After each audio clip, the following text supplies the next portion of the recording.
Mais uma vez eu quero desejar aqui um bom dia a todos vocês, meus queridos alunos. Estamos iniciando aqui mais uma teleaula de filosofia. Nós estamos no nosso projeto Filosofar, né? Afinal de contas, filosofar é preciso hoje e sempre. Isso você já sabe, não é? Por isso nós estamos aqui para falar de um tema muito interessante. Na verdade, vamos tratar vários temas na aula de hoje, porque vamos falar aí sobre um dos mais importantes pensadores da filosofia. O nome dele você já está vendo aí, é o filósofo grego Aristóteles, né? O Aristóteles, ele é importante por quê? Porque ele vai nos dar aí as bases do pensamento lógico. Ele vai nos dar a base da nossa ciência atual, viu? Se hoje nós temos a internet, se hoje nós temos a engenharia, né, nós devemos muito aí a contribuição que Aristóteles nos deu há mais de 2000 anos atrás, tá bom? Então, olha só, o que nós vamos aprender hoje, hein? Hoje nós vamos ver, então, quem foi Aristóteles, esse grande pensador da antiguidade. Ele pensou o seguinte: qual é a essência do ser humano? Por que nós existimos? Será que existe aí um Deus que criou todas as coisas? Será que existe Deus que criou o ser humano? E se Deus existe mesmo, por que ele criou o ser humano, não é? Como são as coisas em sua essência? Que mais? É possível obter um conhecimento verdadeiro? Outra grande questão aqui de Aristóteles. O que é o governo? O que é a política? Qual deve ser realmente o papel da política? E nós, enquanto cidadãos, como nós devemos viver? Qual é a melhor conduta? Bom, para falar sobre isso, eu vou colocar aqui um vídeo curtinho para vocês, tá? É um vídeo que tem aqui 4 minutos e meio, né? E para exibir esse vídeo, eu preciso desligar o meu microfone, tá? Senão o áudio vai ficar muito ruim e vocês não vão conseguir ouvir, tá? Então eu vou desabilitar aqui o meu microfone e vou colocar o vídeo para vocês. Não! Ah, velho, caiu suco na minha cama, tio. Carai, meu Deus, moleque.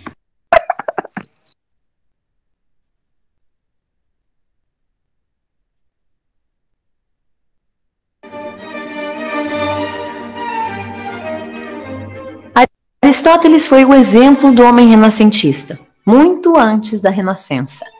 Escreveu sobre biologia, ética, lógica, física, retórica, política e inúmeros assuntos.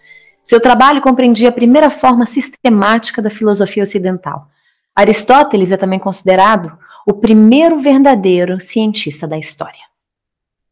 Aristóteles nasceu em Estagira, no norte da Grécia, por volta de 348 a.C. Ele era filho de Nicômaco, que era amigo e médico pessoal do rei macedônio Amintas III. Seus pais faleceram quando ele ainda era jovem. Ele foi criado pela sua irmã mais velha e o seu marido. Não há muita informação sobre a sua educação inicial, mas se deduz que ele deva ter estudado medicina, tal qual o seu pai. Em 367 a.C., quando Aristóteles tinha 17 anos, ele foi enviado a Atenas para seguir com seus estudos. Atenas, nessa época, era o melhor lugar no mundo para se estudar. Aristóteles entrou para a Academia Platônica, uma escola de educação superior fundada por Platão. Aristóteles era o aluno estelar da academia e permaneceu na escola como professor. Ficou na academia por 20 anos. Apesar de ser extremamente valorizado na academia, Aristóteles não era visto como sucessor de Platão. Isso se devia a algumas divergências fundamentais em suas filosofias. Platão acreditava que o verdadeiro conhecimento só poderia ser obtido através da razão, enquanto Aristóteles preferia a experimentação através de objetos reais. Quando Platão morreu, Aristóteles não assumiu a academia, como alguns pensavam que fosse ocorrer. Em vez disso, voltou à Macedônia.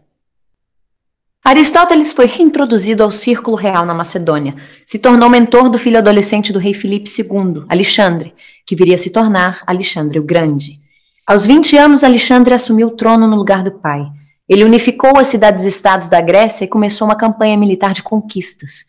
Em pouco tempo ficou conhecido como o rei da Babilônia, rei da Ásia, rei dos 4 cantos do mundo. Enquanto isso, Aristóteles retornou a Atenas, que era agora de domínio macedônio, e em 335 a.C. fundou sua própria escola, o Liceu. Aristóteles ensinava enquanto caminhava pelos jardins do Liceu, com seus alunos seguindo enquanto fazia. Eles acabaram por ser conhecidos como peripatéticos, que vem do grego querendo dizer os que passeiam. Durante o seu tempo no Liceu, Aristóteles estudou quase todos os assuntos possíveis. Ele foi um dos pioneiros da biologia. Suas anotações são cheias de observações de várias formas de vida, incluindo a embriologia de aves e o estômago policavitário dos ruminantes. Por conta de suas observações serem tão precisas, se imagina que ele tenha dissecado alguns animais marinhos, como o polvo e outros invertebrados. Ele buscou criar uma classificação dos animais baseando-se em suas características, incluindo onde viviam, no ar, na terra ou no mar, e se tinham sangue vermelho ou não, o que não é tão diferente da distinção que temos hoje entre vertebrados e invertebrados. O sistema de classificação aristotélico continuou a ser usado por mais de 1000 anos. Aristóteles era também muito interessado em geociências. Em seu trabalho Meteorologia, ele descreve o ciclo da água assim: agora o Sol, movendo-se como se move, inicia processos de mudanças, de existência e de decomposição, e por sua ação, a melhor e mais doce água é a cada dia levada para o alto e dissolvida em vapor, e chega a uma região mais elevada, onde é condensada mais uma vez pelo frio e, portanto, retorna à Terra. Os escritos de Aristóteles incluem discussões variadas sobre vários fenômenos naturais, relâmpagos, trovões, arco-íris, meteoros e cometas. Ele descreveu o vento e terremotos, que ele pensava serem causados por vento aprisionado debaixo da terra. Ele tinha um senso apurado sobre a escala do tempo geológico. Ele escreveu: o processo vital da Terra se dá de forma tão gradual em períodos de tempo que são imensos se comparados às nossas expectativas de vida, que essas mudanças não são observadas, e antes que possam ser registradas do início ao fim, nações inteiras deixam de existir ou são destruídas. Apesar de ser claramente um cientista dedicado, Aristóteles é mais conhecido pelos seus tratados filosóficos. Estes incluíam discussões sobre retórica e a importância da lógica, metafísica, incluindo a distinção entre matéria e forma, e ética, incluindo um código de conduta para se viver bem. Aristóteles deixou de exercer seu cargo no Liceu abruptamente devido à morte de Alexandre o Grande, em 323 a.C. O governo foi derrubado e Aristóteles, que era considerado simpatizante dos macedônios, foi acusado de impiedade. Temendo o mesmo fim de Sócrates, que havia sido condenado à morte por acusações similares, Aristóteles fugiu para Calcis, na ilha de Eubeia, onde morreu pouco depois, em 332 a.C. Ele tinha 62 anos. Se acredita que ele tenha escrito mais de 200 documentos durante sua vida, mas hoje só existem 31. Estes escritos foram mantidos em segurança pelo seu aluno, Teofrasto, que foi quem o sucedeu no Liceu. Apesar de várias de suas ideias serem consideradas controversas durante a sua vida, elas foram revisitadas e defendidas durante a Idade Média. Curiosamente, os devotos aristotélicos medievais ficaram tão tomados pela sua obra que ela virou a filosofia oficial da Igreja Católica Romana. Isso virou motivo de problemas para qualquer descoberta científica que contradissesse os escritos de Aristóteles, como aconteceu com o modelo heliocêntrico do sistema solar de Copérnico e Galileu. É de uma triste ironia que os trabalhos de Aristóteles, considerados os primeiros de observação científica, fossem um dia um impedimento na aceitação de novas descobertas.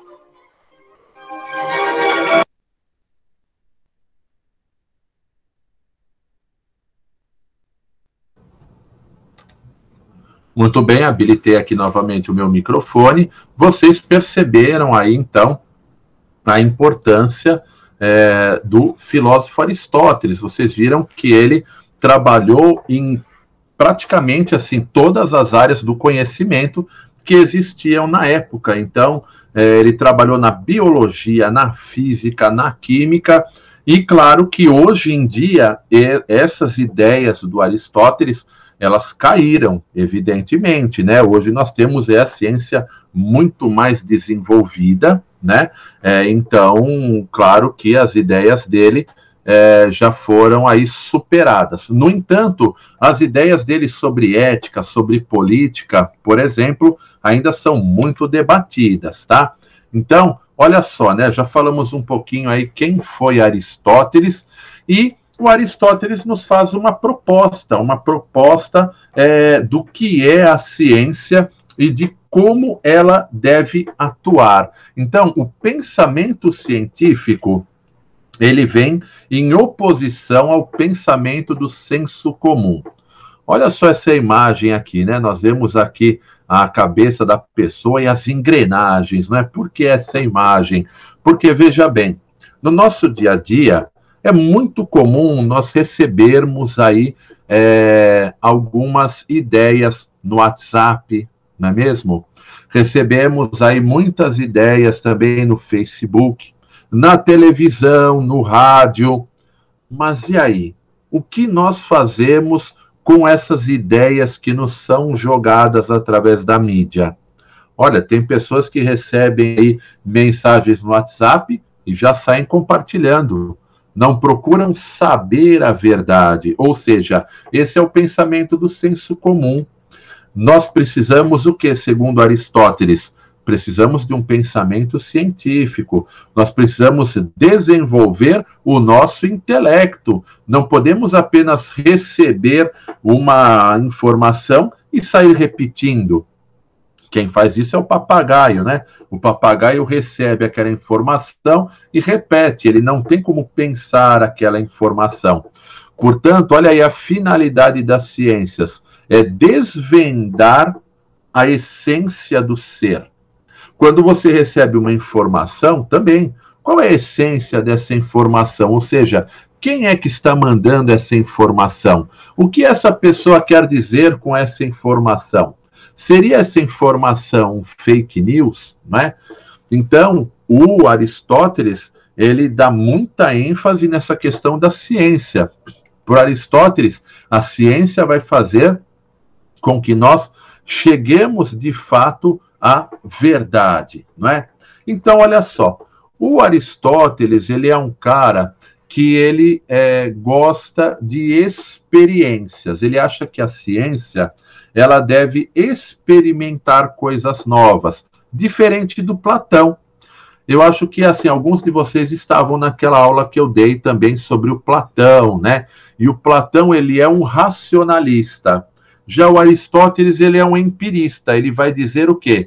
Que as nossas experiências de vida, elas são fundamentais para que a gente faça ciência. Então, por exemplo, nós estamos enfrentando aí uma situação de pandemia no Brasil e no mundo, e também uma crise política aqui no Brasil. Então, essa experiência política, ela nos leva a um conhecimento.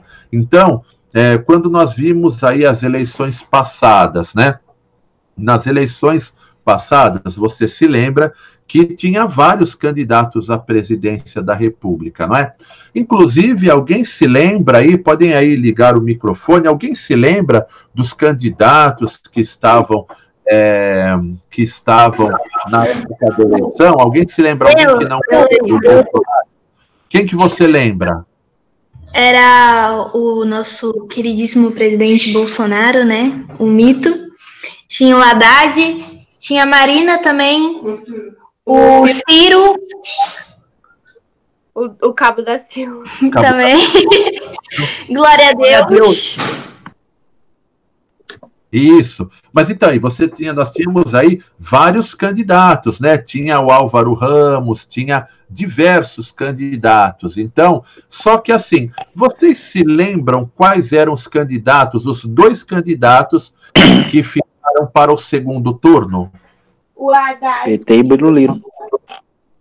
Isso, o Haddad e o Bolsonaro, não é? E vocês se lembram também quais eram os dois candidatos que tinham a maior rejeição? Acho que... Não lembro. Eu vou dar uma luz para vocês, porque eram justamente também o Haddad e o Bolsonaro, ou seja, os dois candidatos que tinham maior índice de rejeição chegaram ao segundo turno. Por que isso aconteceu? Alguém tem uma ideia da teoria do porquê isso aconteceu? Foi manipulado. Não, é que o brasileiro, ele é burro. O brasileiro é uma anta, na verdade. Não, mas né, tirando uma, é verdade, o brasileiro não tem curiosidade. Ah, você utilizou uma palavra interessante agora, hein? Gostei. A palavra curiosidade. Então, veja bem, você viu o que aconteceu ali? Que você teve uma eleição polarizada, como a gente chama. Ou seja, as pessoas viram ali que o PT começou a subir na pesquisa, aí o outro candidato era o Bolsonaro, aí começaram a ficar nessa briga, Bolsonaro e o PT, né? Na verdade, o problema não era o Haddad, era o PT em si. E aí o que acontece? Os dois candidatos que tinham muita rejeição, porque muitas pessoas não queriam mais o PT por causa do histórico de corrupção, né? Que o PT acabou gerando. Isso é uma realidade, tá? Então, o que acontece? Muitos não queriam o PT. E muitos não queriam também o Bolsonaro, pelas declarações que ele via dando, né? Ele se demonstrando assim, um cara muito intransigente, com traços de homofobia, de racismo. Ou declarações, né? Por causa ele não participou dos debates também, não foi? Isso, não participou dos debates. Eu acho. Pode falar. Isso aí é falta de conceito entre população e políticos, que nenhum chega em nenhum lado e nenhum em outro. Falta de conceito. Então, isso. Pra mim é isso. Ah, professor, não é nem isso, é falta de estrutura. Porque você olha assim, ó, por ignorância, tipo assim, nos Estados Unidos, tava o Obama e agora tá o Trump. Só que lá nos Estados Unidos, lá tem dinheiro. Pode entrar o meu pai, que não tem o segundo grau, que vai administrar bem. Aqui no Brasil, você precisa de um trabalho muito bom para você gerir um país, tá ligado? Porque aqui não é um país bem estruturado. Só que de um lado tinha uma corda de ladrão e do outro uma corda de preconceituoso, tá ligado? Aí a rapaziada falou, pelo menos eles não vão roubar, né? E aí tá dando a merda que tá dando. É falta de conhecimento da população e não saber em quem votar. O que realmente precisa, o que realmente um político precisa para ser presidente ou governador, o que for.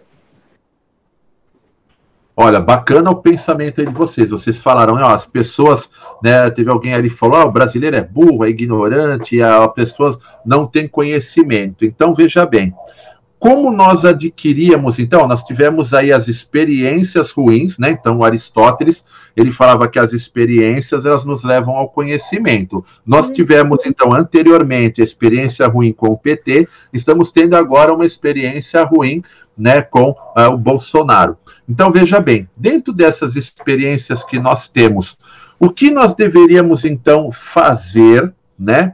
Vamos pensar como Aristóteles, tá bom? Então, o que o Aristóteles, vocês acham que ele ia propor para nós nas próximas eleições? O que nós deveríamos fazer ao ver ali os candidatos, né? Como nós podemos fazer para conhecer melhor os candidatos? Pesquisar mais. Pesquisar. Ou seja, nós podemos aí entrar na internet, existem sites que falam para a gente assim, onde esse político já trabalhou. Então, vamos supor, um candidato a governador do estado. Bom, o que ele foi antes de entrar para a política? Onde ele trabalhou? Ele já foi deputado? Foi deputado. Quantos mandatos ele foi como deputado? Quais projetos ele apresentou? Quais projetos ele ajudou a aprovar, né? Então, Cumpriu. Oi, Alice. Quais ele realmente cumpriu, né? Porque muitos não sabem. Perfeito, quais ele cumpriu. Então, é isso que é importante. Tem gente que fala para mim, então eu deveria assistir propaganda política? Olha, propaganda não é o ideal, porque, veja bem, uma propaganda, qual é a intenção da propaganda, né? Não é vender algumas coisas? Então, saúde, hein? Saúde. Quem tem aí um produto para vender, você pega e faz uma propaganda, e a propaganda é sempre positiva. Então, a propaganda não é o melhor, mas O melhor é justamente como vocês disseram, procurar em sites, procurar em jornais sérios, né? Esse conhecimento verdadeiro. É exatamente isso que nos ia propor aí o Aristóteles. Esse é o chamado método indutivo, né? O método indutivo é justamente o método da repetição. Bom, vamos pegar aí alguns exemplos, né? Do método indutivo. Então, vamos supor que você quer aí... lembra que o Aristóteles ele estudou muito biologia. Vocês viram ali no vídeo, ele estudou biologia, então ele queria estudar o albinismo, vamos supor, né? A pessoa albina. Vocês sabem o que é a pessoa albina, né? A pessoa que não tem melanina, então a pele dela é muito branca, o cabelo é branco, os olhos assim são bem claros, né? Então vamos supor ele quer estudar pessoas albinas. Então ele vai ver lá, bom, a pessoa número 1, é uma pessoa normal. A pessoa número 2 é normal. A pessoa 500 apresentou, por exemplo, o albinismo. Aí ele continuou, 501, 502, tudo pessoas normais. A pessoa de número 1000 apresentou também. Então ele levantou uma estatística. Ele falou, bom, a cada um número X de pessoas acontece o albinismo. Então isso ocorre em 3% da população. Então ele foi analisando o quê? Caso por caso. Esse é o método indutivo, você analisa caso por caso. É o que está acontecendo agora também com a situação da pandemia. Então, esse negócio da cloroquina, vocês viram que a comunidade científica internacional rejeitou a cloroquina. Por quê? Porque eles fizeram um estudo usando o método indutivo. Olha aí, o método criado por Aristóteles. Né, eles pegaram assim e analisaram. Bom, nós usamos aí a cloroquina com 1 milhão de pessoas. Bom, dessas 1 milhão de pessoas, apenas 200, 300, né? Eu estou fazendo uma suposição.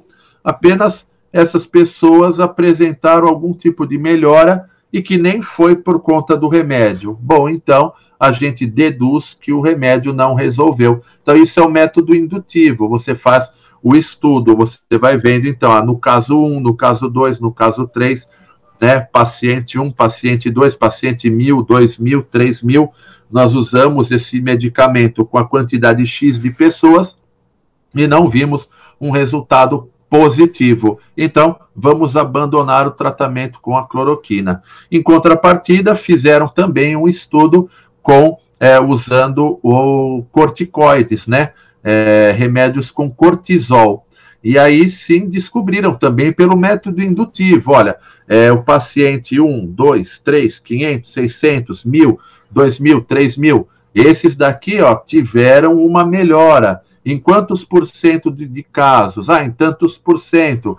Então vale a pena continuar usando o cortisol. Então você vê que o método indutivo, ele foi criado aí há tantos anos atrás, não é? E ainda é utilizado, é um dos métodos aí eficazes. E na política também. Então nós já tivemos aí experiências, né, passadas negativas. Então agora nós somos o quê? Induzidos a dizer, bom, não dá para reeleger o candidato X, porque as experiências que tivemos com ele foram experiências ruins, tanto na saúde, como na educação, como na questão do trato com as pessoas, o preconceito e tudo mais. Então, é hora de mudar. Deu para entender o método indutivo? Sim. Beleza? Vamos passar para o próximo, então? Olha só, dentro da filosofia de Aristóteles, ele vai falar muito sobre o que é o ser.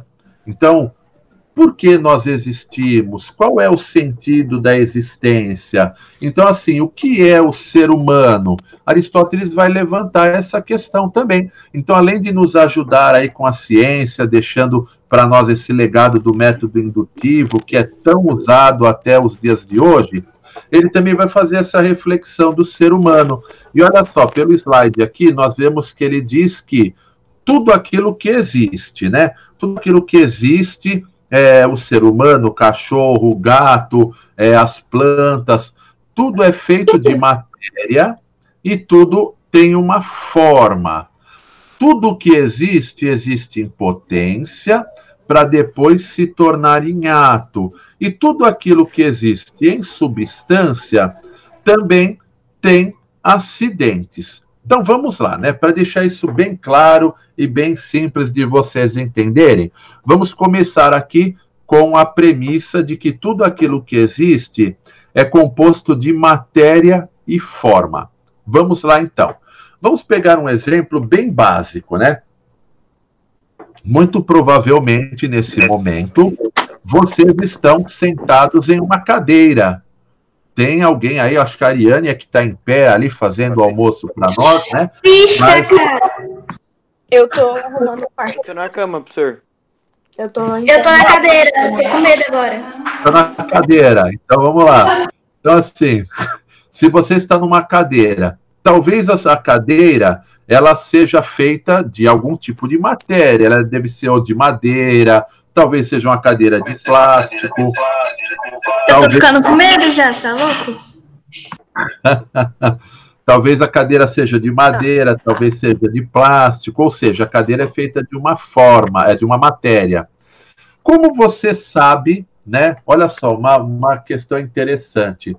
Vamos supor aí que você pegasse um avião agora e você fosse para os Estados Unidos. Beleza, você chegou lá nos Estados Unidos, aí você vai ter que esperar para liberar a bagagem e você viu ali uma cadeira. Olha só, cadeira em inglês, né? Como é cadeira em inglês? Não lembro. Eu acho que é chair. Isso mesmo, cadeira é chair. Embora cadeira tenha um nome diferente nos Estados Unidos, quando você bate o olho numa cadeira, você vai saber que é cadeira, embora o nome dela não seja cadeira, seja chair? Você vai saber que é uma cadeira? Sim. Sim.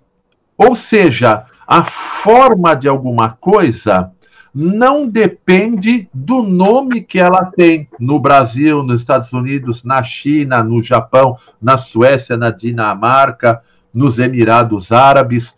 Você, quando vê uma cadeira, você bate o olho nela e você sabe que é uma cadeira. Por quê? Porque a cadeira, ela também tem uma forma. Quando você vê uma impressora, quando você vê um computador, quando você vê uma lâmpada, você sabe que ela é uma lâmpada. Por quê? Porque ela tem uma essência, ela tem uma forma. A forma é aquilo que está na mente, é o conceito.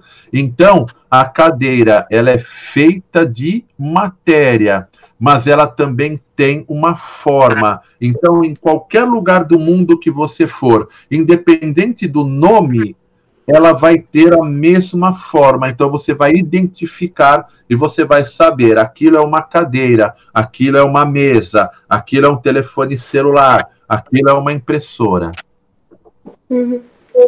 Beleza? Agora vamos lá.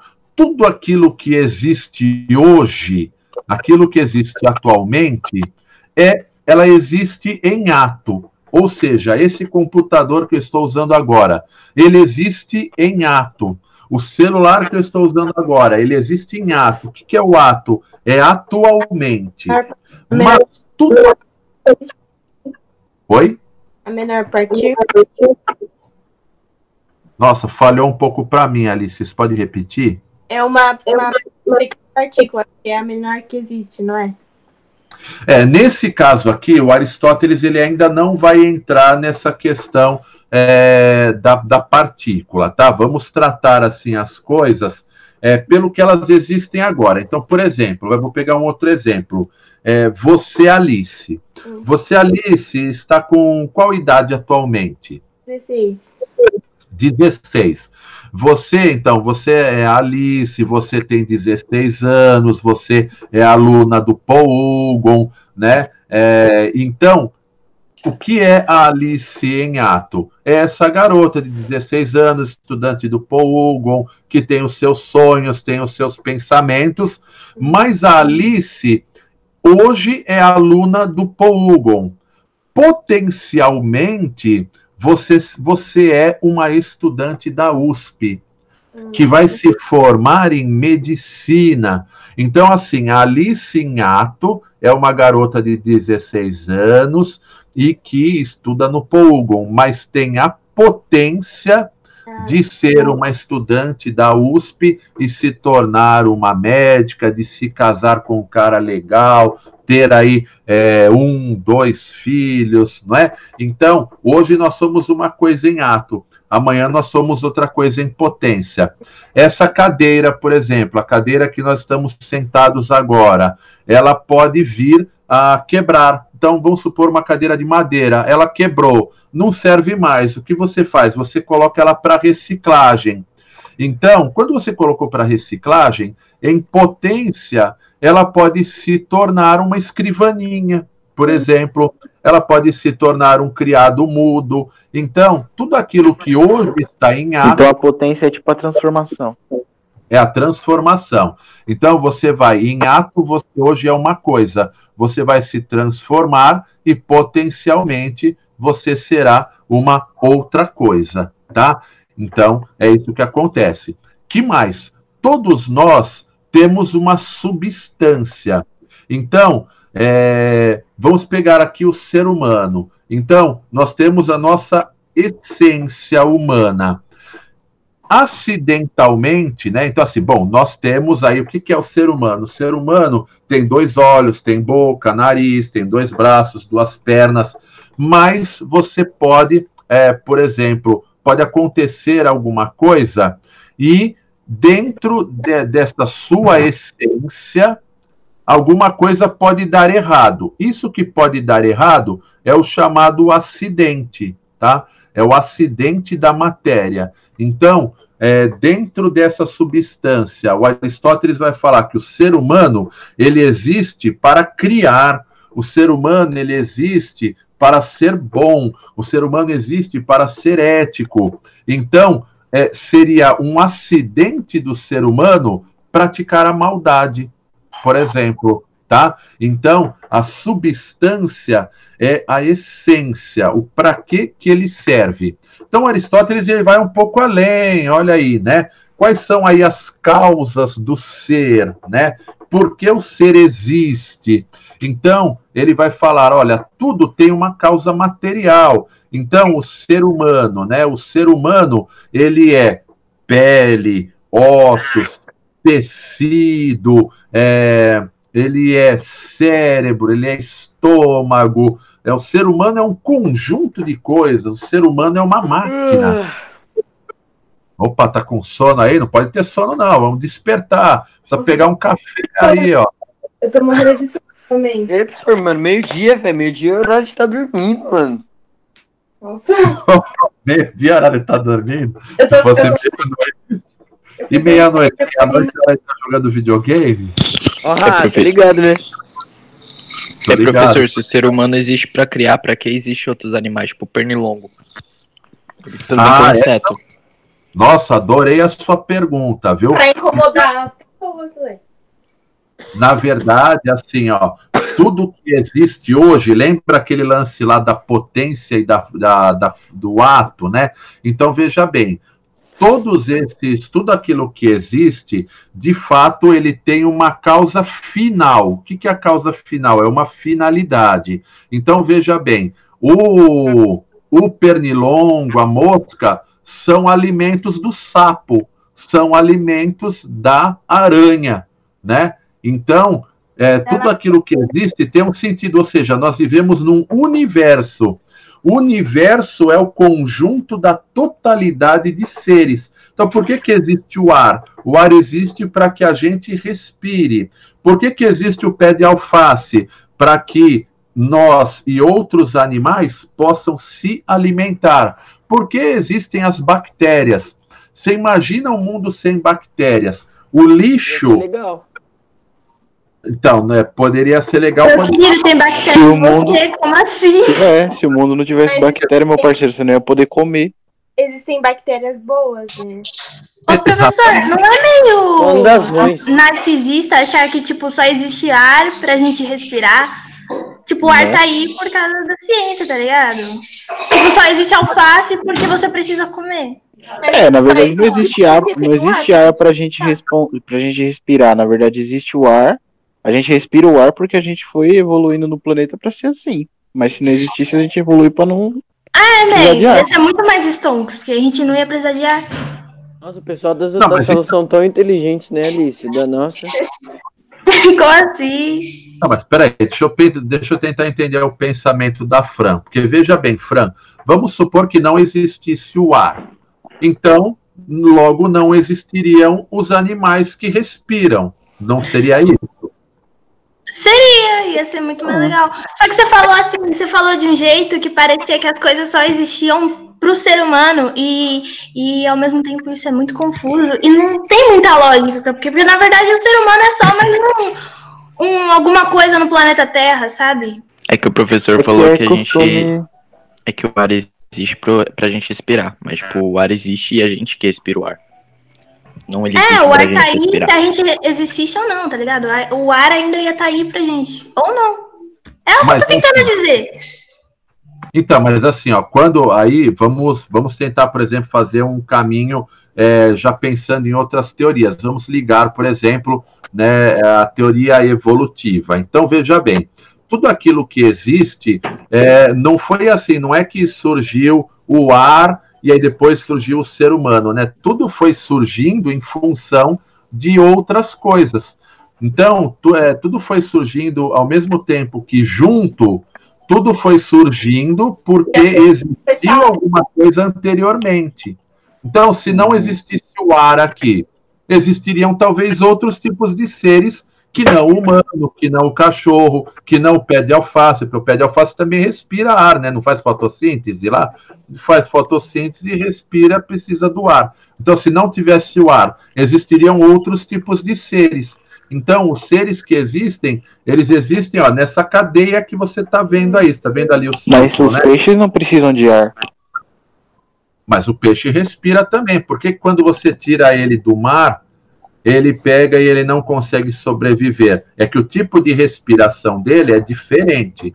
Aí isso, quem pode te ajudar a entender melhor é o professor de biologia, mas ele vai te falar algas marinhas. Porque é um bagulho muito complexo, né, mano? Você falar que o ser humano não precisa de ar ou que precisa de ar, porque a gente não respira ar, a gente respira oxigênio. E tudo que tem na Terra que faz metabolismo precisa de oxigênio. Então, tipo assim, sei lá, mano, é mó brisa. Sim, é uma brisa, mas é uma brisa da hora, porque, veja bem, isso faz com que a gente perceba o quê?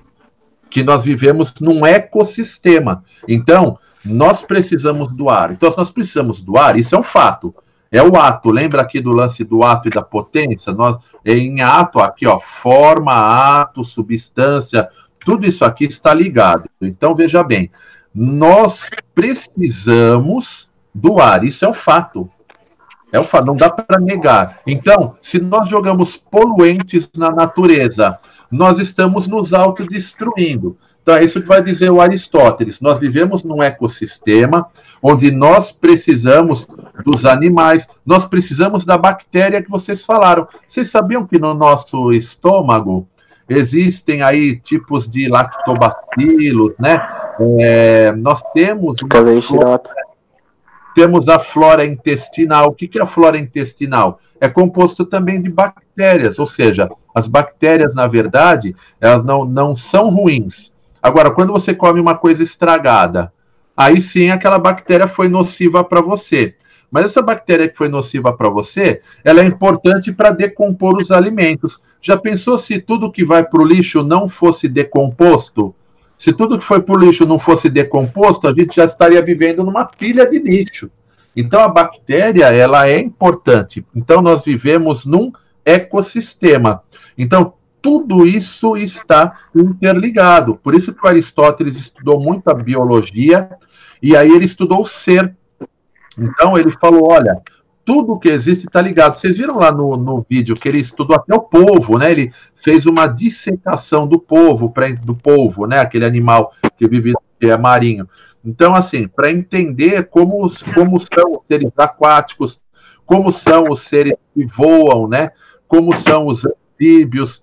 Então, ele fez aí várias experiências justamente para entender essa integração que nós temos com o mundo que nós vivemos, tá bom? Deu para entender isso? Tem alguma dúvida, alguma questão? Não. Então vamos lá, para a gente finalizar, né? Olha, o Aristóteles vai falar que tudo aquilo que existe, ele tem 4 causas, né? Então vamos pegar o exemplo da cadeira que eu falei para vocês. Então a cadeira, ela tem uma causa material. O que é a causa material? Do que aquele objeto é feito. Então uma cadeira, por exemplo, ela pode ser aí de madeira. Qual é a forma da cadeira? A forma da cadeira é aquilo que a define. Então, você vai para os Estados Unidos, você viu uma cadeira, embora ela tenha um outro nome, você bate o olho, você sabe que ela é uma cadeira. Por quê? Porque ela tem uma forma que não dá margem de dúvidas. Você vê, né, independente de ser uma cadeira giratória, de ser uma cadeira de madeira, de plástico, né, de ser uma cadeira grande, pequena, ela é cadeira pela sua forma. Aí você tem a causa eficiente. Qual seria a causa eficiente da cadeira? Foi quem fez a cadeira. A causa eficiente é quem fez. Então, por exemplo, a cadeira pode ter sido feita por um marceneiro, né? Foi feita por uma indústria, foi feita de forma artesanal, né? Como eu disse, por um marceneiro. Então, a causa eficiente é quem fez essa cadeira. E a causa final é a finalidade. Então, qual é a finalidade da cadeira? É sentar para que você possa... Oi? Servir de assento. Para servir de assento, para que você possa se alimentar de forma confortável, para que você possa estudar. Então, a causa final da cadeira é servir de assento. Vamos transportar isso para o ser humano. Então, a causa material do ser humano por exemplo, os tecidos, que mais? Os órgãos, né? Tudo aquilo que compõe o ser humano materialmente, o sangue, né? Tudo isso faz parte da matéria humana. Qual é a causa formal do ser humano? Aí é que entra numa questão mais transcendente, né? Quando a gente fala a forma humana, então ele vai além, por exemplo, de homem e mulher. É aquilo que torna você humano, né? A forma humana. Então, você bate o olho numa pessoa, você fala, bom, esse ser, ele não é um cachorro, não é um gato, é um ser humano. Ou Será que eu tenho isso assim mesmo? Tipo, olha ali, meu vizinho, ele não é um cachorro. Não, então, é aquela questão da forma. Lembra do lance da cadeira? Quando você vai em algum lugar, independente, né, da linguagem, por exemplo, daquele país, você bate o olho, você sabe que é uma cadeira. Da mesma forma, o ser humano, independente de ser homem, mulher, uma pessoa homoafetiva, você sabe que você bate o olho nele, você sabe que é um ser humano. Ainda até que seja também uma pessoa bárbara, uma pessoa maldosa, né? Aí não entrou ainda essa questão do bem e do mal, né? Também não entra questões de gênero, mas você vê aquela pessoa, você sabe que é um ser humano. E aí entra também um detalhe aqui, ó, qual é a causa eficiente? Quem fez o ser humano? Aristóteles, ele acredita em Deus, porém, a crença em Deus de Aristóteles é diferente da crença cristã, da crença budista. Eu acho que eu li, eu não lembro se é sobre ele, que é um Deus diferente. Tipo, por exemplo, os cristãos acreditam em um Deus e eles louvam ao Deus, eles cantam, dançam, não sei o que lá. Mas acho que a teoria de Deus dele é um Deus que não gosta dessas coisas, não é? Não é ele que é assim? Eu esqueci. Não seria bem que ele não goste, mas é um Deus que não precisa dessas coisas, não precisa de louvor e tal. Por quê? Porque para Aristóteles, Deus, ele é a essência de todas as coisas. Tudo aquilo que existe já reflete a beleza de Deus. Então, Deus, ele se manifesta, né, em tudo aquilo que já existe. Então, você não precisa louvar, agradecer a Deus em si. E aí entra a questão da finalidade. quando é que a sua vida, vamos usar aí elementos cristãos, né, que vocês, pelo visto, estão mais acostumados. Quando é que você, na verdade, louva aí a Deus, né? Quando você ganha um carro, uma casa. Aqui no caso do Aristóteles, você acaba servindo a Deus quando você é um ser ético. Porque, para Aristóteles, Deus que é causa eficiente, né? Deus que é o nosso causador, ou seja, Deus que é o nosso criador, ele nos cria com uma finalidade, fazer o bem. Então, quando você faz o bem, você está agindo conforme a essência de Deus, porque a essência de Deus é o bem. Então, quando você age de acordo com o bem, então você está seguindo a sua essência, você está realmente seguindo a sua finalidade. Ficou meio claro isso ou ficou meio difícil? Ficou claro. Deu para entender? E a Fran? A Fran tá meio quieta, eu tô achando que... É que eu tô com sono, é minha desculpa. A Fran ultimamente tá estranha, né, professor? Não discutiu mais nada, nem política. Ah, gente, vocês querem que eu fique aqui que nem eu fico na sala de aula? Forte, Fran. E você... É pra isso que vocês me chamam pra cá, né? Só pra falar um monte de merda, não é possível. Porque você é divertido na aula, professor. Gosta, a cara dele, ele gosta. Eu gosto do debate, né? O bom é o debate, mas que bom que tá dando para entender aí tudo, né? Tá bom, posso falar uma coisa? Claro. É que você perguntou quando que a maioria das pessoas, tipo, canta pra Deus e pai, e o Harrison falou, quando ganha uma casa. É por isso que às vezes eu fico me questionando sobre Deus e se ele existe ou não. Tipo, eu acho que tem alguma coisa, porque não é possível, né? Tipo, a humanidade inteira fala que tem alguma coisa, se não tiver, vai ser foda. Mas, tipo, eu acho meio errado do ser humano. O que é isso, Pietra? Eu acho meio errado do ser humano ficar tipo, eu gosto de Deus porque ele vai me dar sabedoria, ele vai fazer isso por mim, pá. Tipo, se existir alguma coisa dentro, eu acho que... Mano, você canta dor e ninguém não tá acreditando. Não, professor. Deus, fazer o seguinte. Se você fazer o seguinte... Peraí, só deixa eu ver aqui se eu entendi o que a Fran falou. A Fran falou, eu acho que é meio errado esse lance da pessoa gostar de Deus, porque ela vai te dar um carro, vai te dar uma casa e tudo mais. Aí o Harrison ia fazer uma observação. Pode falar, Harrison.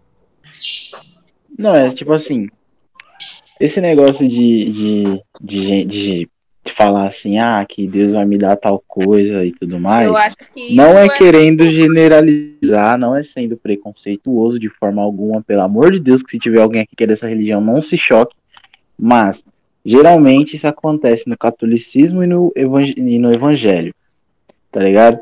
E eu acho isso uma parada muito errada, porque, mano, você imagina, você ter que comandar um universo inteiro que é praticamente infinito, aí tem um carinha lá em Maceió, num planeta, no cu do universo, chamado Terra, que vira pra cima e fala, eu quero uma casa. Pelo amor de Deus, né? Pelo amor dele. Sim, cara, é isso que eu tô falando. Eu acho que se realmente existir Deus... Peraí, pode falar. Eu acho que as pessoas, tipo... Bom, às vezes eu penso assim, que como... As pessoas acham que elas têm que fazer o bem porque... Por medo da punição, sabe? Mas eu acredito que tem muitas pessoas que realmente fazem o bem porque querem fazer o bem e assim elas se acham recompensadas quando ganham uma casa ou um carro, entendeu? Exatamente. Eu acho o seguinte, que as pessoas não têm um carro ou uma moto porque Deus dá, mas porque elas têm fé e vai conseguir aquilo que é o seu objetivo, não porque Sim, Deus... Dani, obrigada. Deus não vai jogar um carro na sua casa, mano. Vai trabalhar pra comprar um. É assim que funciona a vida. E aí, quando você não trabalha e não consegue comprar um, fica culpando Deus. Você bota a culpa nele. Então, Deus que não me deu um carro. Gente, uma vez eu li tipo, tinha um livrinho assim que tinha várias coisinhas escritas. Aí uma vez eu li um que tava assim, que um cara, ele sempre pedia pra Deus pra ele ganhar na loteria, que ele queria muito ganhar na loteria. Aí teve uma hora que ele conversou com Deus, Deus respondeu ele pegou e falou assim, Deus falou assim, eu tava disposto a te dar a te fazer ganhar na loteria, mas você nunca comprou um cartão. Então não tem como ganhar na loteria se você não for atrás do cartão, né? Se você não faz um esforço, você nunca vai ter nada na sua vida. Professor, mas esse negócio de ter uma crença em uma força maior é desde os primórdios da humanidade, né? Porque, tipo assim, quando o ser humano começou, a gente não tinha esse lance de ter uma crença tão bem elaborada. A gente olhava assim pra um raio e falava, eita porra, um Deus, tá ligado? Mas como o tempo foi passando, foi se adaptando e tudo mais, parará. Só que o ser humano, ele nunca teve fé nele mesmo. O ser humano é um ser medroso, o ser humano é um ser covarde, ele não tem fé nele, então ele precisa de uma coisa pra ele acreditar que vai dar força pra ele, tá ligado? Sim, Aí o que eu fico puto da vida é que quando essa tal força, entre aspas, falha, ele é o hipócrita o suficiente, covarde o suficiente pra botar a culpa nele, na força, e não nele mesmo, que fez a merda. Sim. Eu acho pode que falar. as pessoas pensam que precisam ter algo pra basear a vida delas, sabe? Tipo, se elas querem alguma coisa, elas vão pedir. Se elas não conseguirem uma coisa, elas vão reclamar, entendeu? Que nem ele falou. Ai, é muito... Sim, aí, ó, dentro de tudo que vocês falaram, claro que a gente acaba entrando num outro debate, né? Então, assim, eu vou falar aqui do Aristóteles e faço um comentário sobre isso. Por Aristóteles, realmente não tem esse negócio de ir à igreja.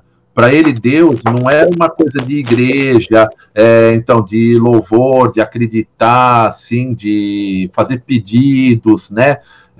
Não é nada disso. Para o Aristóteles, então, Deus, ele é o quê? Ele é o criador de tudo. Isso para Aristóteles não há dúvidas, né? Existe um ser perfeito e que cria tudo aquilo que existe. Por isso que o cristianismo ele vai se basear na filosofia de Aristóteles. Então assim, esse é o ponto. Mas o que acontece? Deus ele tem uma essência.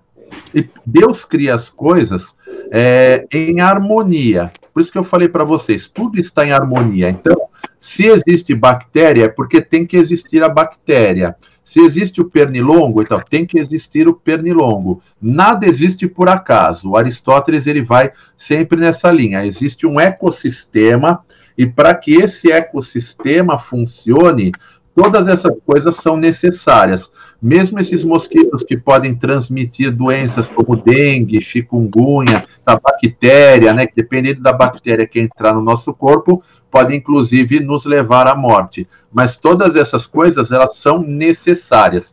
E para ele, assim, para Aristóteles, Deus criou tudo aquilo que existe para viver em harmonia, inclusive o ser humano. O ser humano, ele não existe para viver em guerras. Lembrem que na época de Aristóteles está no século IV a.C. Tinha muitas guerras, inclusive talvez vocês tenham estudado em história, a Guerra do Peloponeso, que foi uma guerra muito sangrenta, né? E Aristóteles estava justamente nessa época, tá? Nessa Guerra do Peloponeso, que foi muito sangrenta, aconteceu a destruição, inclusive total, de algumas cidades, né?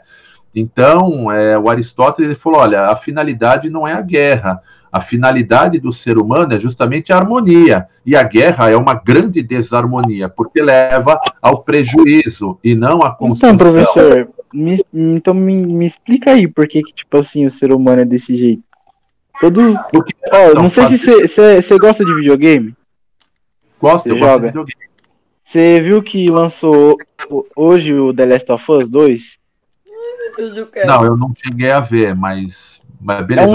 É um jogo muito bom, tem uma história muito da hora. Só que, tipo assim, ele é jogo de fim do mundo, tá ligado? Sobrevivência e tudo mais. Aí, tipo assim, tem uma doença lá, é tipo um The Walking Dead de videogame. Todo mundo vira zumbi e você tem que sobreviver. Só que o ser humano, ele consegue, no meio de um apocalipse zumbi, um matar o outro. Eu fico pensando, mano, por que, cara?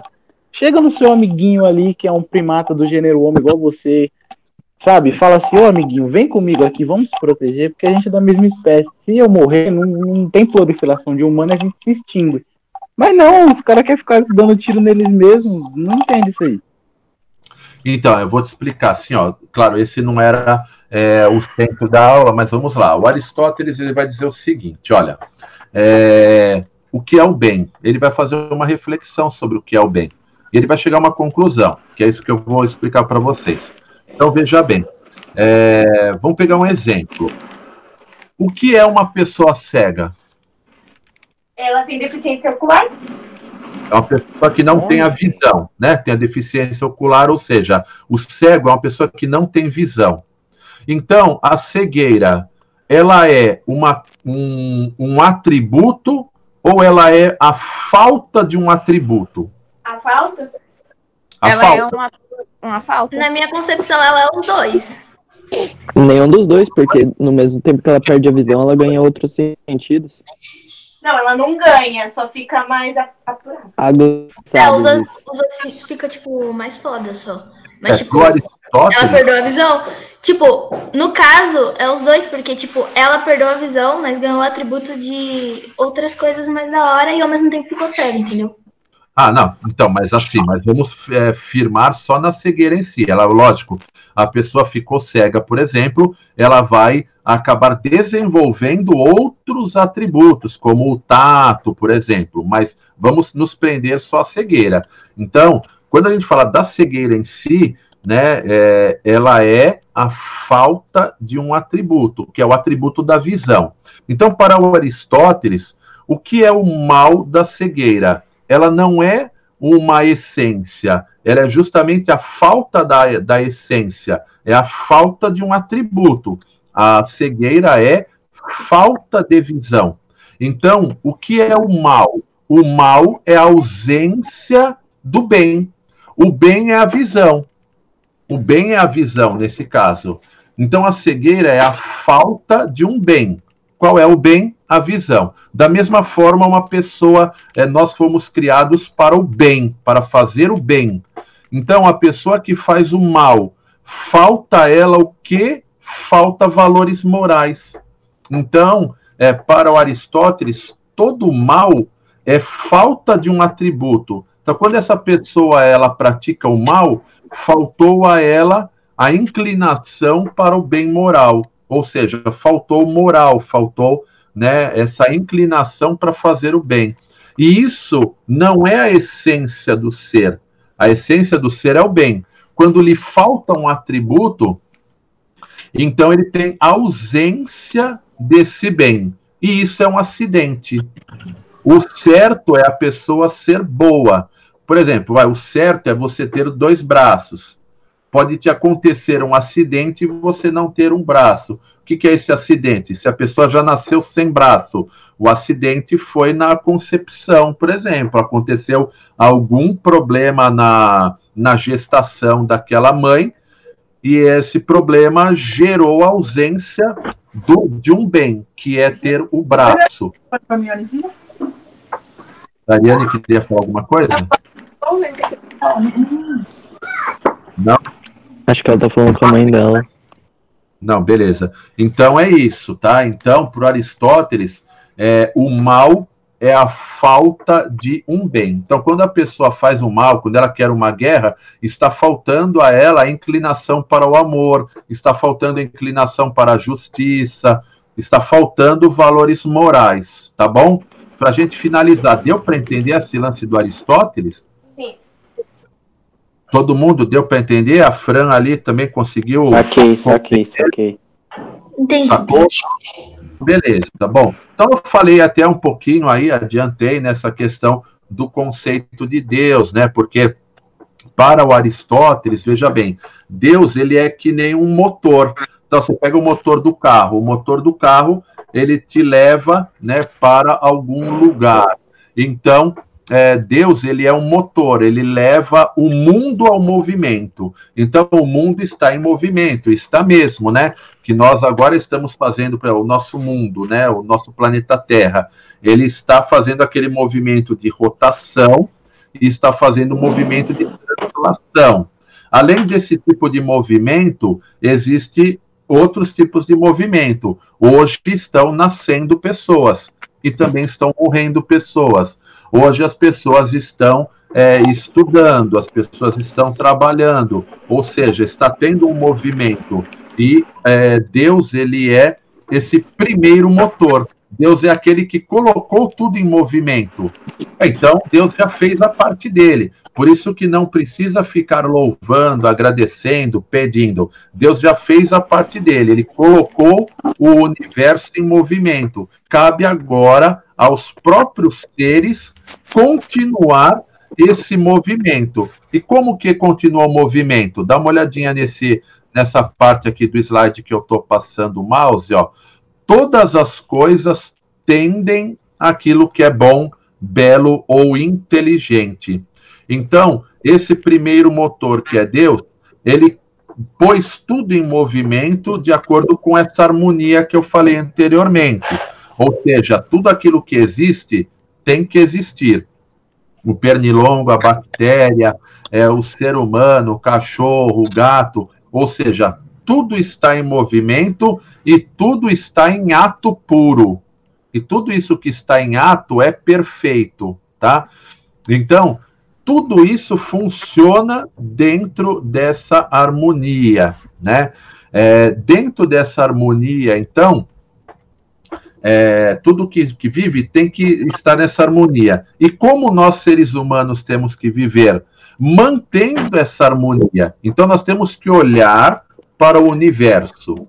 A gente olha e fala, bom, tudo aquilo que existe está em harmonia. Então, o que é o certo? É manter a harmonia. Então, o ser humano ele foi criado para manter essa harmonia. E isso você vai manter como? Desenvolvendo a ciência. Então, nós queremos o quê? Vencer doenças, nós queremos vencer o mal. Então, esse é o objetivo de tudo aquilo que existe, é tender à harmonia. Quando alguma coisa sai dessa harmonia, nós precisamos procurar voltar a essa harmonia, né? Por isso que a concepção de mundo do Aristóteles, ela é teleológica. Teleológica por quê? Porque tudo tem um objetivo. A palavra teleologia, ela vem de telos. Telos é uma palavra grega que significa finalidade. Então, tudo tende à finalidade. A finalidade da existência de tudo é essa harmonia. Então, vocês entenderam que a finalidade do ser humano é buscar a harmonia? Você busca a harmonia como? Buscando o bem, buscando a paz, buscando a justiça. Quando você está buscando a paz, a justiça, você naturalmente está buscando a Deus. Por isso não é necessário igreja. Professor, isso daí é até científico, né? Esse lance da gente proteger, porque a gente... O ser humano virou uma máquina de caça tão perfeita, um ser orgânico, um organismo tão perfeito para caça, que hoje a gente tem que proteger as coisas que provavelmente mataria a gente se a gente estivesse na selva, tá ligado? Sim, mas o exemplo disso é o que a gente vive agora, essa situação, né, do vírus que vem aí se proliferando, ou seja, isso foi uma falta de harmonia. Por quê? Por que esse vírus passou a existir? Porque teve em alguns lugares do mundo, inclusive aqui no Brasil mesmo, pode surgir alguma coisa letal aqui, porque a gente não armazena corretamente o lixo, né? A gente não elimina corretamente, você tem bueiro entupido. Então, é claro que esse vírus ele acabou vindo de regiões mais orientais, né? O pessoal tem suspeitas de que, na verdade, vai surgir naquela região da Indonésia, mas isso é estudo também, não tem como saber exatamente. O que a gente sabe é que esses vírus letais, eles surgem de acordo com o ser humano que é porco mesmo, né? Você não consegue ter aí uma boa higiene. Se vocês virem aí em alguns lugares do mundo, assim como o pessoal, não é só aqui no Brasil que a gente tem rio poluído, córrego, que a gente tem gente vivendo em situação de palafita, você tem países aí onde o pessoal mata gato na rua para comer. Então, é lógico que aí joga as cascas no chão, parece bicho, né? Nem parece gente. Mas existe isso, e isso faz com que você tenha aí um acúmulo de bactérias, de vírus, uma situação de falta de higiene, onde vão surgir essas coisas, ou seja, desarmonia. Então, Aristóteles fala, nós fomos criados para manter a harmonia do universo. quando a gente... Comer morcego.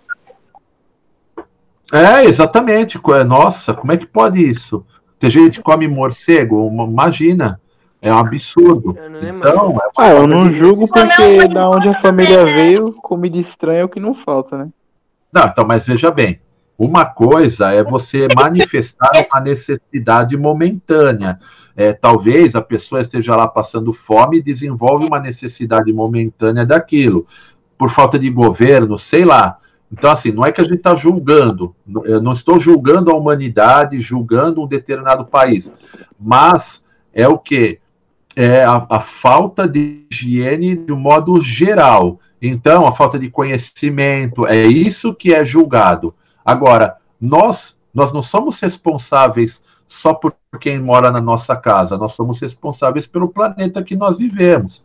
Então, todos nós devemos buscar a conscientização, buscar aquilo que é melhor. Então, se numa determinada situação você vive num lugar aí onde você não tem nada, lógico, você não vai querer morrer de fome, então você vai pegar um gato, vai matar e vai comer, mas você tem que procurar se libertar dessa situação o mais rápido possível. Essa que é a ideia. Ou seja, retomar a harmonia. Nós devemos sempre retomar essa harmonia universal. Então, a gente não está julgando, mas é isso, é buscando o que é o correto sempre, beleza?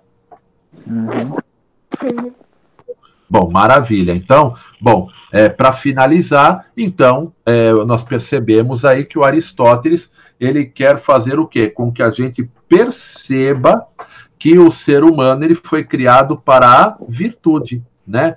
E essa virtude nós atingimos através do equilíbrio, né? Olha só aqui a palavra, equilíbrio, né? Nós temos que buscar o equilíbrio entre as situações. Então, temos que evitar o quê? Os excessos, né? Então, olha aí, ó, a falta de um atributo, né? Nós temos que procurar ser pessoas completas. Não pode sobrar um atributo e nem faltar. Nós temos que procurar o quê? O meio termo, né? Então, nem ser precipitados e nem ser negligentes, não ser covardes e nem ser tão corajosos, né? Não ter a valentia insana, né? Nós devemos perseverar, nós temos que ser fortes quando necessário, e às vezes temos que parecer fracos, temos que abrir mão, né? Ou seja, se você está numa discussão, a pessoa está muito ali exaltada, a pessoa está fora de si, então você tem que, mesmo que você tenha razão, você naquele momento você tem que parecer fraco e ceder. Quando a pessoa se acalma, você vai, troca ideia, e aí sim chega a um meio termo. Então, por Aristóteles, nós devemos buscar sempre o quê? A virtude, buscar o equilíbrio, buscar a justiça, buscar a paz. Bom, antes aqui da revisão, alguém gostaria de fazer uma pergunta? Não, tranquilo? Acho que a Fran dormiu, hein? A Fran estava com sono, acho que ela dormiu. Eu tô aqui ainda. É que eu ia fazer uma pergunta muito tchola, aí eu deixei pra lá. Pode fazer a pergunta tchola antes de eu acabar, então. Porra de bomba. Essa Fran tá de quebra-barraco. Vai pro... Não existe pergunta tchola, ruim. Tchola não, tipo, nada a ver com a aula. Ué, mas não tem nada, mano. Então faz o seguinte, depois você manda a pergunta tcholas lá no grupo, que a gente troca ideia, então. Não, vou mandar, ninguém vai entender nada. Mas beleza, eu vou mandar lá. Manda lá depois, então. Bom, então vamos fazer aqui uma breve revisão, né? Nós vimos aí, então, hoje... Professor. Sim, pode falar, Jonathan. Só perguntar por que eu tô sendo removido da aula a cada 5 minutos. Provavelmente é porque você não entrou com o seu e-mail institucional. Aí vai ter que entrar de novo. Olha, não sei. Eu tô com um e-mail mal aleatório aqui. Sim, para entrar no Google Meet aqui, a gente sempre permite qualquer e-mail, tá? Mas no Classroom não, você tem que entrar com e-mail institucional. O do Jonathan eu não sei, talvez a sua internet oscile. Se a internet oscila, ele te derruba, porque o Meet ele precisa de demanda, tá, Jonathan? Então, se você está tendo aí, se a internet às vezes ficou fraca, alguma coisa do tipo, ele te derruba, aí você tem que entrar de novo. Mas eu não fiz nada aqui, tô na maciota. Tá derrubando porque ele é homem. Então, eu pensei que o professor tava dando barra kick de Jonathan, hein? Não, normal. Não tô fazendo nada aí, então é tranquilo. Bom, vamos lá então. Então, hoje nós vimos aí o pensamento de Aristóteles, né? Nós vimos aí que Aristóteles, ele trabalhou em vários campos da ciência, biologia, química, física, e também a filosofia dele é muito voltada para a essência do ser humano, né? Por que nós existimos, quem é Deus, né? Deus existe realmente? Então, nós vimos aí que para Aristóteles, tudo é feito de matéria e forma, ou seja, corpo e alma. Para Aristóteles, tudo tem uma alma, né? Nós identificamos as coisas, os objetos, as pessoas, inclusive, pela sua matéria, ou seja, por aquilo que ele é feito, e pela sua alma, pela sua essência. Então, a essência da impressora é imprimir, a essência da televisão é exibir programas, a essência do ser humano é fazer o bem, tá? O ser humano foi feito para o bem, para a harmonia, para a paz.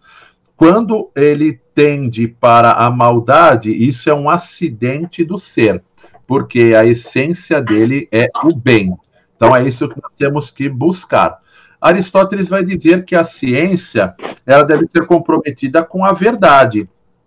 E ela deve usar os dois métodos, né? O método dedutivo e o indutivo, privilegiando o método indutivo, aquele que eu falei para vocês, das experiências. Porque quando nós temos as experiências, aí nós chegamos à verdade. Então, eu dei o exemplo ainda da pandemia, essa questão da cloroquina, né, que o pessoal falava, vamos usar a cloroquina. Não, beleza, vamos usar. Então, você vai fazendo a experiência. Aí, deduziram, então, o método indutivo levou à dedução de que não valia a pena usar a cloroquina. Então, o método indutivo vai gerar uma dedução. Vimos aqui que o Aristóteles fala que a essência do ser humano é viver segundo a ética e a virtude. Consequentemente, o governo ele deve se basear no bem comum, ele tem que prezar pelo bem dos cidadãos, né? Lembra que eu falei que o político gosta de fazer política, ele não está interessado no bem. Para Aristóteles, isso é um absurdo. O ser humano, né, que tem a sua essência da ética e na virtude, ele deve buscar aí. O ser humano ele deve buscar aí sempre o bem. Portanto, o governo correto é aquele que busca o bem de todos os seus cidadãos. Olha aí quem preparou essa aula aí, né? Então, está sendo um prazer aí, uma alegria, né? Conversar aí com vocês, ter aqui as nossas aulas, mesmo que de forma não presencial, mas a aula ela tem que acontecer, né?